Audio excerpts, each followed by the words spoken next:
Hi guys! Welcome to my vlog. Bali, papunta na po pala kami guys kung saan kami magsiswimming ng pamilya ko. So bali, kaya pala kami magsiswimming kasi birthday kasi ng anak ko ng March 23. So nag-request siya na yung birthday niya is gawin na ng family outing. Siyempre hindi rin pala namin iiwan ng aming mahal na aso. Kailangan kasama talaga siya. Bali 23 pala kami sa may jeep kaya kasyang-kasya talaga kami kasi ang capacity naman jeep is 24. Magsiswimming pala kami guys sa Jed's Island sa may Kalumpit, Bulacan kasi sobrang daming mga pang batang swimming pool at saka sobrang dami rin na nagpupunta doon kasi sobrang ganda talaga. Bali nung time na yun is alas 4 pala kami na madaling araw umalis. So inumaga na kami. Dahil medyo traffic din talaga. Dahil mahal na araw nga. So nandito na pala kami guys. So papasok na rin pala kami kung saan kami mag-i-stay para sa aming overnight swimming. So kung makikita nyo, marami talaga siyang mga cartoon character para nga sa mga bata. Pang picture-picture.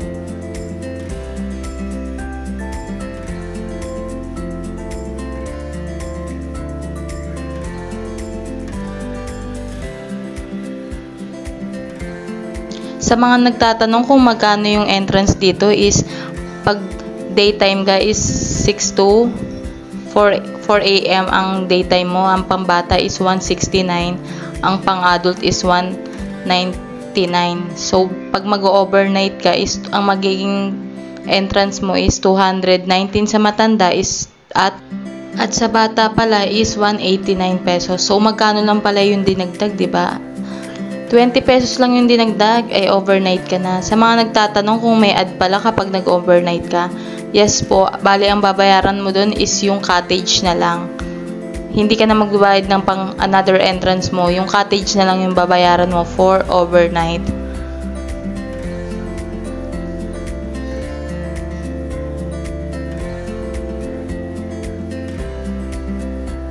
Ang amin kasi is, yung cottage namin is 21 to 25 packs. So, bali 1 to siya. Times 2 mo kasi overnight nga is naging 2-4 siya. Yan pala yung sa pang bubble bath guys. Pagdating ng tanghali is meron na siyang mga bubbles para sa mga bata. Yan pala yung anak kong panganay. Sabi ko sa mamaba lang sila dahil lapitin ng disgrasya dahil mahal na araw nga. So, ayan pala yung bunso ko. At yan yung panganay at pangalawa kong anak.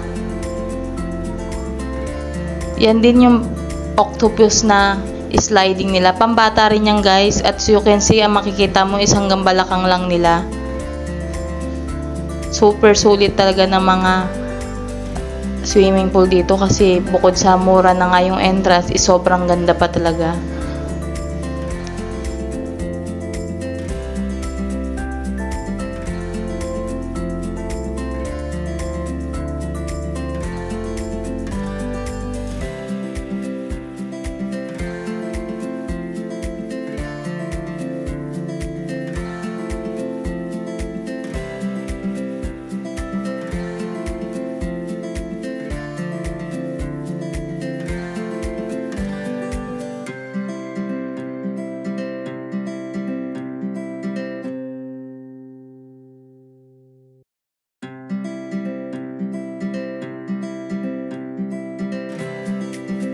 So, pag gustong-gusto ng anak nyong mag-swimming at gusto mo silang mag-enjoy, isa sa may re-recommend ko tong Jed's Island sa may Kalumpit, Bulacan, sa MacArthur.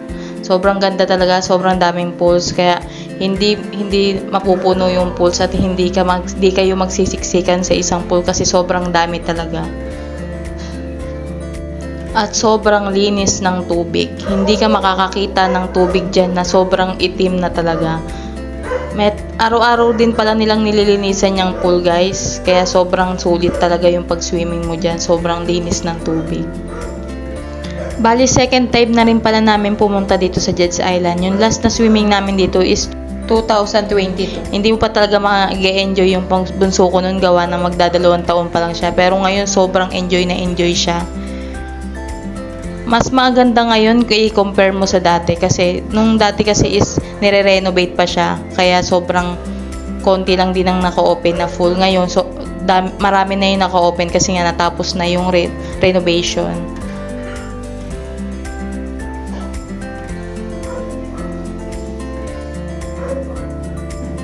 Safe na safe din pala yung bata dito kasi maraming nakapaligid na mga lifeguard. Kaya konting ano lang talaga, may magsasafe talaga sa mga nalulunod.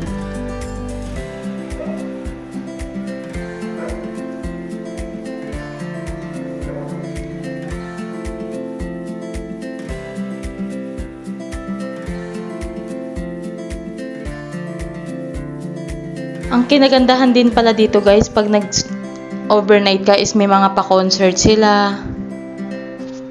May mga nag-guest din pala dito guys, kada Sabado.